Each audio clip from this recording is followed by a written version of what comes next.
欧阳婷嗯了一声。等姐姐审批了文件后，欧阳婷说道：姐，你要不就谈个恋爱吧，咱俩都没有男朋友，外面的人就总想着通过联姻来掌控咱们，你只谈恋爱不结婚，或者演戏都可以，让他们死了那条心。欧阳雅抬头看着妹妹，好笑的道：你这是什么鬼主意？我到现在没有谈恋爱，他们只知道我不好拿捏，连感情都没有。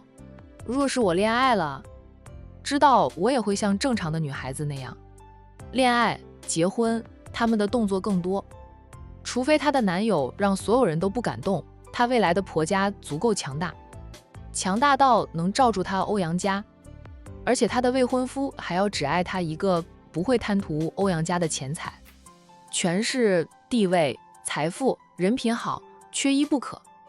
这样的好男人有，但很少很少，让他去哪里找？反正 A 市的青年才俊，欧阳雅就没有看得上的。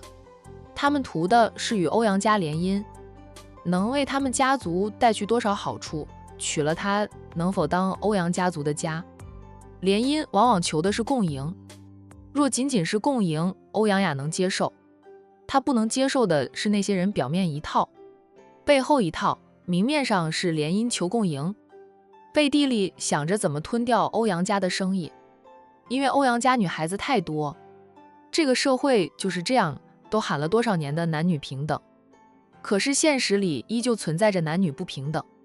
他但凡有个哥哥或者弟弟比他小1-2岁，长辈都不会花费那么多心血来培养他，也不会让他接班。在他20岁的时候，弟弟出生，家族里欣喜若狂，说老天爷开眼，舍不得让欧阳家后继无人。他和一众妹妹不是后人吗？怎么能说后继无人？欧阳雅对家人是很好，但心里清楚，家里的长辈重心还是偏着2个弟弟的。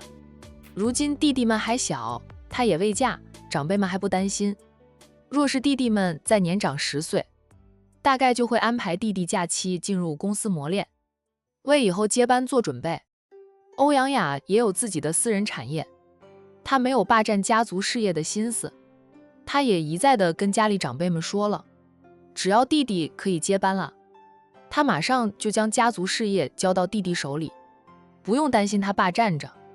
父母嘴上是操心着他的婚姻大事，一旦他恋爱，父母的眼光就会变得特别的挑剔，各种挑刺、调查、观察，就怕女婿会霸占欧阳家的家业。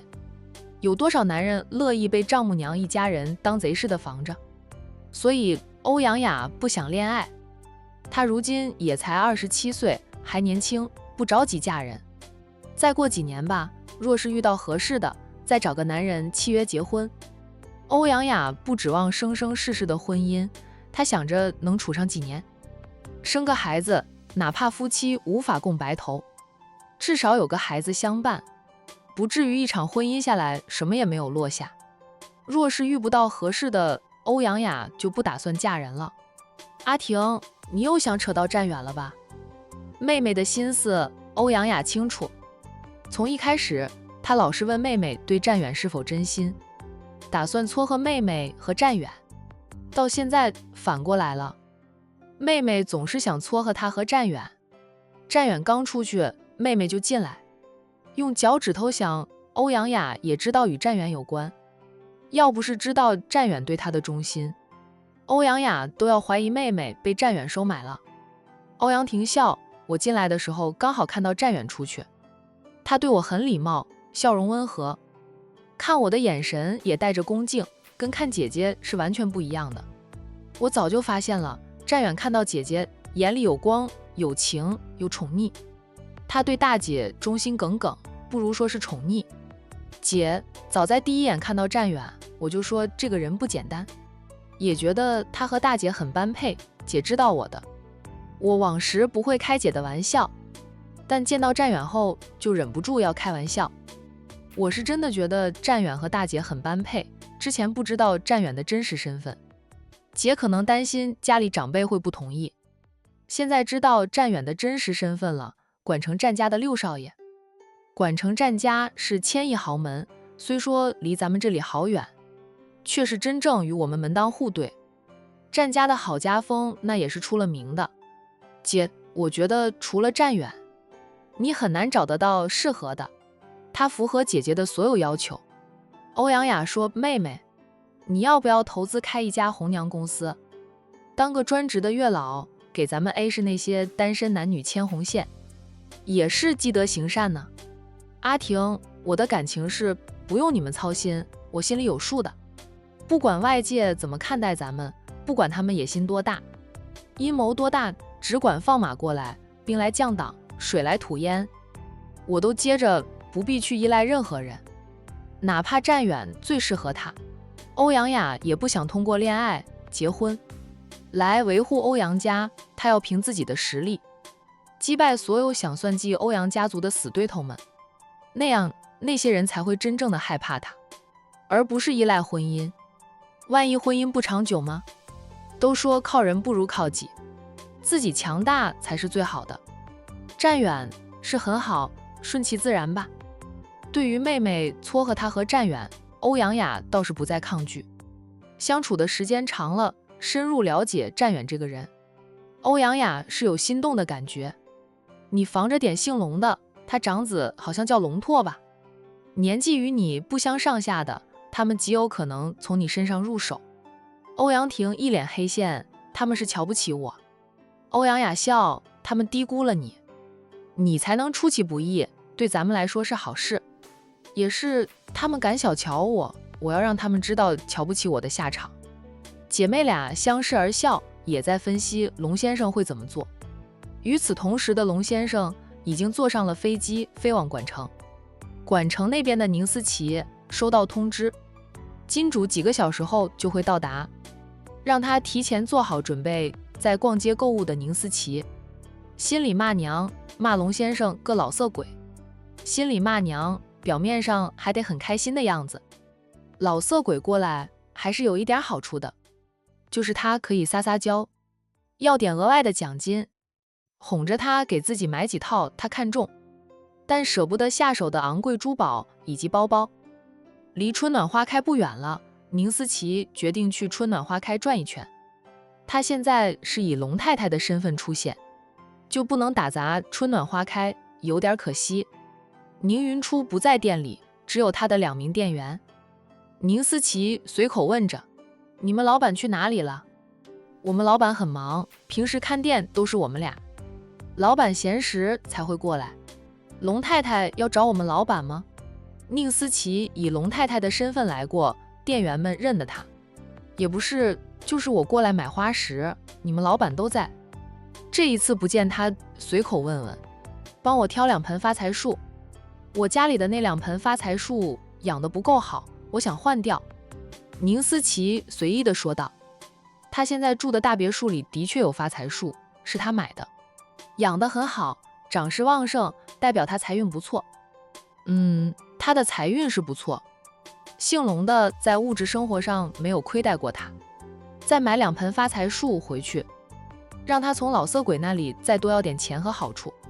哪一天老色鬼用不到她了，她就可以带着积攒的大笔钱远走高飞，再也不用担心缺钱花了。好，店员热心地帮宁思琪挑了2盆长势旺盛的发财树，问她龙太太需要金钱树吗？再买2盆金钱树。最近我们店里的金钱树都养得极好，年前很多人来我们店里买走了很多金钱树、发财树以及富贵竹，那也来2盆金钱树吧。1盆金钱树也要不了多少钱，那点小钱宁思琪不放在眼里，就是他的钱进了宁云初的口袋里，这多少让他心塞塞的。你们老板怀孕了吗？宁思琪忽然问着店员。店员没有防备，答道还没有，我们老板说不着急要孩子，先过几年的2人世界。宁云初目前不易怀孕的事，他自然不会让店员知道。他和战逸晨领证结婚这么久了，一直没有怀孕。他对外说的是他生意忙，战逸晨也忙，夫妻俩决定暂时不要孩子，先过2人世界，甜甜蜜蜜的。很多年轻人婚后都不着急要孩子，这是常态，2名店员也不会多想。是真的不着急，还是身体有毛病？我听说你们老板之前遭到过毒害，导致眼睛失明了10年，现在是治好了眼睛。谁知道毒素有没有伤害到身体，影响她怀孕？宁思琪这话说得很小声，若是细细品，能品出其中带着幸灾乐祸的。店员没有细品，主要是他想不到一个客人会是老板真正的死对头。他答道：应该不会吧，就算会有点影响，有程医生帮我们老板看病也能治好的。程医生说是什么神医的嫡传弟子，医毒双绝，非常厉害的一个人。哪怕他们老板体内含有毒素，程医生也有办法帮老板清除体内的毒素的。老板的确很忙，二少爷也是，老板3天1小会，5天1大会的，总要飞过去处理公司里的事情。这种情况怀孕生娃不适合。老板也还年轻，不着急，事业有成的人一般不会太快生娃。龙太太有孩子了吗？店员反地来问着宁思琪。在他的眼里，这位龙太太实在是太年轻了。宁思琪用手摸了摸自己的小肚子，叹口气，轻声说道：我曾经怀过一个，怀相不好，后来没有保住，流掉了。我老公说让我先养好身体，过几年再要孩子，反正我们还年轻。店员安慰了他几句，帮他挑好了2盆发财树，2盆金钱树。支付后，宁思琪让2名保镖帮忙搬他买的发财树。临走之前，宁思琪留下一张名片给店员，对店员说道：你们老板回来了，或者战大少奶奶过来，你给我打个电话，我想约他们，很难约得到。店员接过了名片，低头看了2眼后，回应地道：大少奶奶大腹便便的，很少过来，都是在家里养胎居多。我们老板回来了，我可以告诉龙太太一声。龙太太想约我们老板，应该有老板的联系电话吧，可以打电话给老板的。宁思琪说道：我和宁大小姐还不熟，她又忙，都不好意思打电话给她，也怕她不接我的电话。好，那我到时候告诉龙太太一声。送走了宁思琪后，那名店员对同事说道：这位龙太太今天有点怪怪的，你有没有觉得她的声音跟老板的那个坏妹妹很像？是很像，要不是五官不像，我都会以为是同一个人。她估计是想巴结战家吧，龙太太的婆家在咱们管城没什么名气，反正我没听到过。想融入老板那个圈子，总要攀上关系的。他们老板是战家的2少奶奶，又是宁家的当家大小姐，要身份有身份，要地位有地位，自然是很多人极力讨好巴结的对象。我看他更想巴结讨好大少奶奶，对咱们老板更像是顺带的。大少奶奶以后会是战家的当家太太，龙太太更想讨好大少奶奶也很正常。不过咱们老板也不差，反正在我眼里，老板是最好的，在我心里也是。2名店员都是从宁云初开了春暖花开便跟着的了，到现在已经好几年。从看着老板老是被义父妹妹欺负，到老板得到了战家2少爷的青睐，再到如今老板在战家站稳了脚跟，恢复了光明，他们都是见证人。老板这一路走过来很不容易，他们对老板有敬佩，也有心疼，当然也衷心跟着老板混有肉吃，哈哈。放眼整个管城，在花店上班，工资最高的非他俩莫属。多少人想进春暖花开，老板那一关都过不了。老板招人要求很严格的，2人也格外的珍惜这份干了多年的工作。老板说过还会再划分店，招多几个员工后就让他们俩当店长，前途无量呀。我打电话给老板，跟老板说龙太太来过的事。龙太太还问老板有没有怀孕，这个问题问得太突兀了，总觉得怪怪的。那名店员掏出手机就打电话给宁云初。龙太太来过的事，买了什么，说了什么话，店员都一五一十告诉了宁云初。只要他不是来撒野的，就当他是个普通客人招待便是。宁云初吩咐店员，宁云初结束了与店员的通话后，放下了手机，身子往后靠，靠在黑色的转动椅上，来回的转动着椅子。他在公司里，敲门声响起，很快便看到莫总推门而入。莫大哥，见是他，宁云初起身走出了办公桌，在发呆。莫总温笑地问他，累了吗？累了先休息休息，过2天就回管城去吧，这里大哥能帮你看住。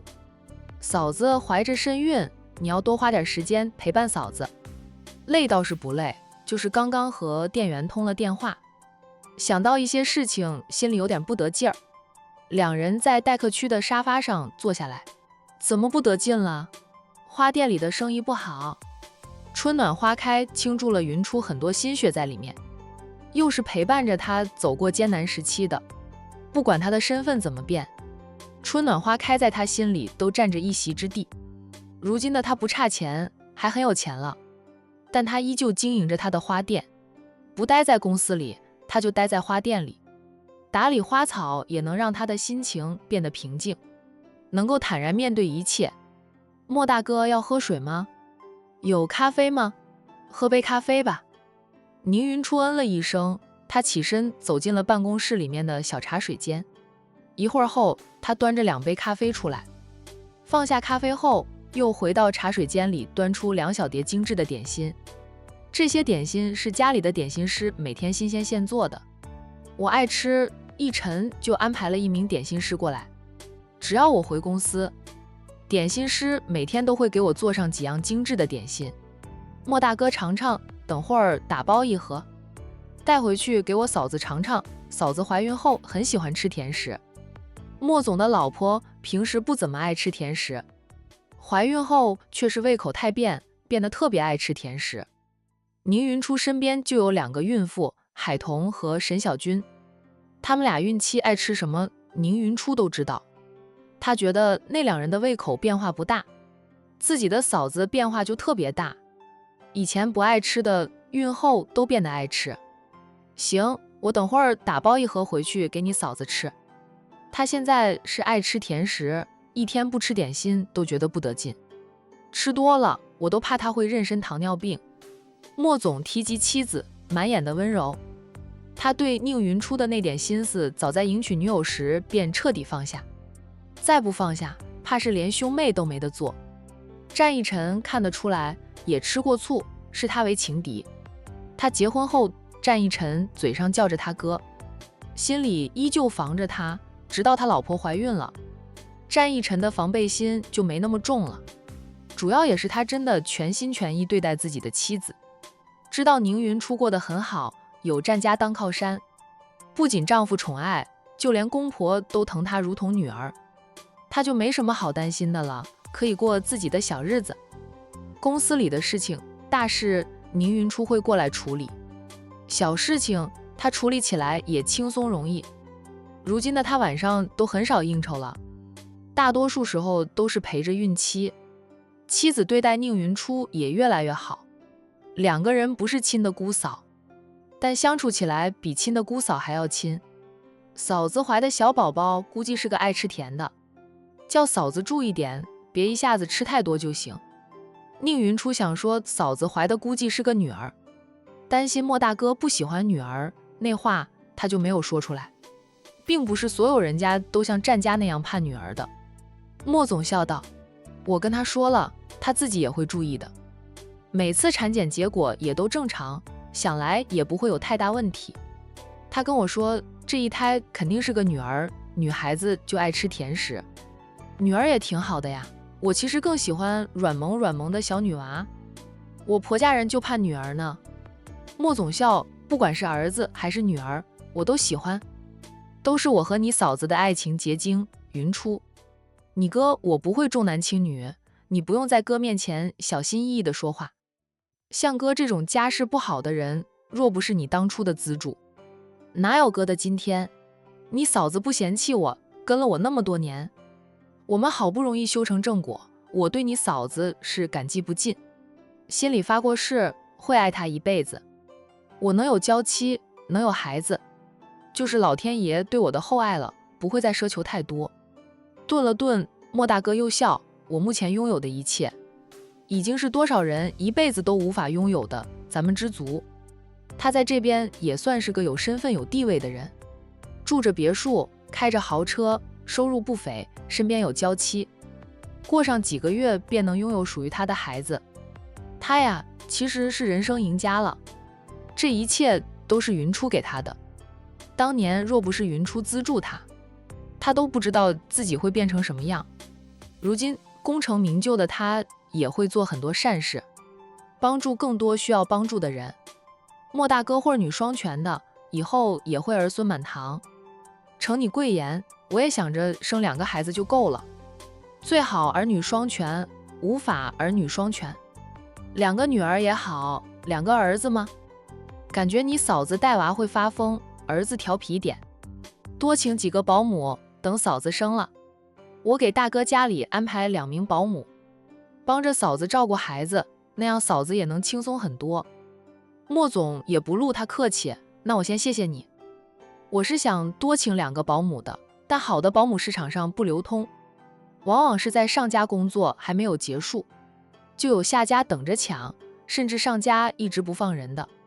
好的保姆都被主家紧紧地留住，不敢松手，一松手就容易被别家高薪抢走。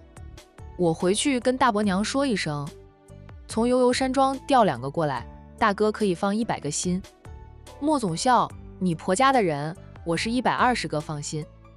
悠悠山庄的人都是在那里工作了好几年的，有些工作了10几20年，绝对忠心。哪怕有新入职的，也会经过考察调教，保证他们的人品是没有问题的，试用期过后才能留下来。云初，你的身体调理的怎么样了？你和奕晨婚礼也办了，如今就差个孩子。我和你嫂子总是担心你这一方面的问题。宁云出嫁的是管城第1豪门，若是一直无法怀孕生娃，他们担心战奕晨以后会变心。哪怕战家几代里都没有人离过婚，谁敢保证战奕晨不会成为第1个离婚的战家男儿？再好转，大哥不用担心，程医生隔段时间就会过来帮我复诊，然后调整药方。程医生说了，2年后我就可以怀孕。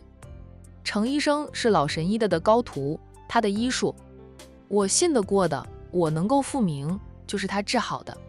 宁云初安慰着，大哥只要照顾好我嫂子就行，跟嫂子说不用担心我，我相信老天爷不会剥夺我当妈妈的机会。若是程玲玲都说她不能生，那就真的不能生了。程医生说的，帮她调理2年，保管她能怀孕生娃，那她就放120个心。哪怕我不能生，奕晨也不会与我离婚。他说过的，若是我真不能生，我们就去领养1个孩子。当初我还是个瞎子，他和他的家人都没有嫌弃过我。大哥，我相信我婆家不会因为我不能生孩子就嫌弃我的，况且我又不是真的不能生。宁云初知道莫大哥夫妻俩都担心他不能生，如果没有程玲玲帮他调理身体，宁云初也认为他不能生。程玲玲也说过，她体内毒素未完全清理干净，又宫寒，若不调理2年是很难怀孕。不知道真正原因，没有对症下药，可能就是一辈子都不会有孩子。战奕晨对你那是没话说，你这样说大哥就放心了。回头就跟你嫂子说一声，叫她不要太担心。现在你和奕晨都还年轻，也不用太着急，先调理好身体吧。他夫妻俩都30出头了，才要第1胎呢，过上几年肯定还会要2胎。夫妻俩很喜欢孩子，特别是他老婆独生女，老丈人和丈母娘都说他们经济可以。现在又放开了3胎，愿意的话就生3个孩子。莫总不想让老婆太累，等老大上幼儿园后再回头生2胎，只要2个孩子就够了。莫总的手机响了，他接听电话后，很快便对宁云初说道：云初，你嫂子刚打电话过来，叫我晚上带你回家吃饭。她亲自下厨做饭，做了你爱吃的菜。不等宁云初答话，他似吃味的道：每次你过去，你嫂子都是做你爱吃的菜，平时就我和你嫂子吃饭时，她只做2道菜，简单的很，你嫂子最疼你了。宁云初嘻嘻的笑，那是嫂子对我最好了。行，下班后我就跟大哥回家吃饭，尝尝我嫂子特意为我下厨做的好菜。不过叫嫂子别太累，家里也有阿姨做饭，也就是叫你过去吃饭，她才会下厨。怀孕后，她已经很少下厨的了。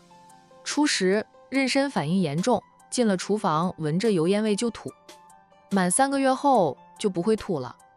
看到她吐，我都心疼死了，又无法替代她受罪。为人母是不易，怀胎10月，宁云初想起了自己的亲妈，忽然就不说话了。怀胎10月很辛苦，当妈的真没有几个不疼自己亲生的孩子。她的亲妈是个例外，不爱她，还老想弄死她呢。又想起你妈了。莫大哥温和地道：云初，不是你的错，不用再去纠结，也不用在乎她怎么对你。如今你有公婆疼着，他们待你如同亲生女儿一样。你老公又是个宠妻狂魔，你的好日子还在后头呢。你妈那个人就让她后悔去吧，她也没见过那样的亲妈，偏心的妈多的是，但像宁太太那么偏心还心毒的妈妈真的没几个。她是后悔，悔的肠子都青了，但她不是后悔曾经那样伤害过我，她是后悔不该生下我，后悔没有打掉我，后悔生下我后没有当时就掐死我。她说我是她的克星，专门克她的，说什么她怀着我时去算过命，算命的说我是个克父克母的扫把星，说我出生后若是不弄死我，她早晚会栽在我手里。她是为她自己找借口而已，她不害死我爸，不纵容宁思琪犯错，不去害人，又怎么会栽在我手里？有时候我会去探监，他们都不想见我，但我就是要去看看，我要让他们看到我现在生活得很好。他相中的女婿依旧是他的女婿，不过娶的不是他的宝贝女儿，而是我这个他最讨厌的女儿。他和我大伯霸占我爸的财产都回到我手里了，我还要谢谢他们那么用心去经营我爸的公司，替我赚了那么多钱。他们的宝贝女儿如今是个老男人的情妇，怀孕了都不能生下来，只能打掉孩子。每次我去探监，看到他们被我气得吐血的样子，我就觉得大快人心。宁云初自嘲地笑着，大哥，原来我也是个恶人，我也不是好人，真的。看到我妈恨极我又无法弄死我的样子，我就觉得很爽。云初，你不是恶人，是你妈你后爸的错，就是大快人心，所有人都是这样的感觉。你不必自责，你没有错。他守护着长大的妹妹，并不是圣母，亲妈带给他的都是伤害，哪怕亲妈给了他生命，他也无法原谅亲妈，永远都无法原谅，伤害太大了。有人劝过宁云初，说母亲终究是他的母亲，给了他生命的不要再恨，原谅他母亲被他对了。未经他人苦，莫劝人为善。不想他们了，他们在里面消极也好，认真也好，都是他们的选择，哪怕他们还有命活着出来。宁家也早已变了天，一切尽在我掌控之中。天磊一向都明事理，宁思琪，他早晚会为他所作所为付出代价的。要作死的人，我不会拦着他。莫大哥恩着，对，不用再想他们，过好我们的日子。你忙吧，我也回去忙了，把手里头的工作完成了，晚上不想加班，回去陪陪你嫂子。对了，明天上午我不回公司，要陪你嫂子去医院产检，每一次产检她都不落下。宁云初理解地道，我在公司里，大哥好好陪嫂子。我现在啊，在这边也会羡慕你们，在管城又羡慕海彤他们。海彤每次去产检，大哥都会陪着去，他嘴里的大哥指的是战印了，以后他当妈了，战一晨估计也会像战印对海彤那样照顾他无微不至的。莫东浩说到，一晨对你也很宠，你们都活成了别人羡慕的对象。云初笑，也是我们都活成了别人羡慕的对象。大哥先去忙。好。宁云出木送着莫东浩出去，他又静坐了几分钟，才起身走回到办公桌前，重新投入工作中。与此同时的海市大酒店，咳，战一阳猛咳，连忙端起杜雨萌刚给他倒来的一杯开水，慢慢的喝了2口，滋润过喉咙后才没有咳，不过没几分钟又开始咳。杜雨萌说道，看过了医生，也吃过了药，怎么越来越咳啊？战一阳指着自己的喉咙说不出话来，吃了太多辣椒的原因导致他喉咙发炎严重，声音嘶哑，甚至说不出话来。不仅如此，还老是咳。杜雨萌当时就带他去看了医生，医生给他开了药，不过严重点，吃了2次药还没有什么效果。杜雨萌蹙眉问他，要不去住院吧？我看你咳得很严重，住院吊几天点滴，好得快一点。明知道自己不能吃辣，还吃了那么多的辣椒，你就像一开始那样慢慢吃一点，我自会出来阻止你，不会让你吃那么多的。战一阳觉得头都痛，有点头重脚轻的感觉，他摸了摸额头，对杜雨萌说道，啊，不会发烧了吧？杜雨萌赶紧走过来，伸手摸着他的额头，低呼，好烫，你发烧了，吃点辣椒，吃出这么多问题来，以后还是不要让他吃辣了。一点点的辣椒，战一阳吃了没什么问题，他是一次性吃的太多，身体受不住，喉咙痛。嗨，现在又发烧，胃都有点痛了，后劲都来了，而且很猛烈。他一开始吃的是不多的，但是奶奶他们猛给他刷礼物，催他多吃点多吃点。为了有机会重新追求杜雨萌，获得杜家人的同意，他只能硬着头皮不停地吃。说真的，吃到最后他都麻木了，辣得他嘴唇都肿胀。如果杜雨萌不出来阻止他，替他求情，真按杜大小姐的要求吃完那一篮辣椒，战一阳想他可能真的会辣死。辣椒一次性吃的太多，是真的会辣死的，好像哪里有人吃辣椒比赛就有人辣死的。去医院，现在就去医院，住院吊点滴，这样子不行的。杜雨萌不管3七21，拉起战一阳就往外走，先去办好住院手续，我再回来帮你收拾东西。战一阳由着杜雨萌拉他走，不久后2个人就到了医院。杜雨萌先帮他挂了个号，又挂回第一次接诊战一阳的那个医生的号，告诉医生战一阳很严重，需要住院，让医生收战一阳入院。医生边给战一阳开住院单，边说道，第一次来我就建议住院的了，你们又不听我的。杜雨萌有点不好意思说道，我没想到他会这么严重，海市现在天气还冷着，战一阳吃辣椒都受不了。想到他是连姜蒜都不吃的人，杜雨萌在心里叹口气，谁叫他暴露了他的弱点，被大姐抓到了，利用他的弱点来整治他，他应该早点跑出来阻止他的。杜雨萌是想到大姐也是为他出气，总要让战一阳表现，让大姐满意一点，他才能阻止战一阳。办理好住院手续，战一阳躺在病床上，输着药液，杜雨萌则打来了一杯温开水，让他吃药。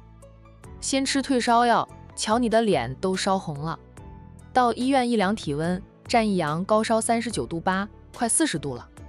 此刻的他时不时就咳上几声，俊脸红红的，那是高烧的原因，人的精神也很差，有气无力的样子。战一阳坐起来，接过了水杯。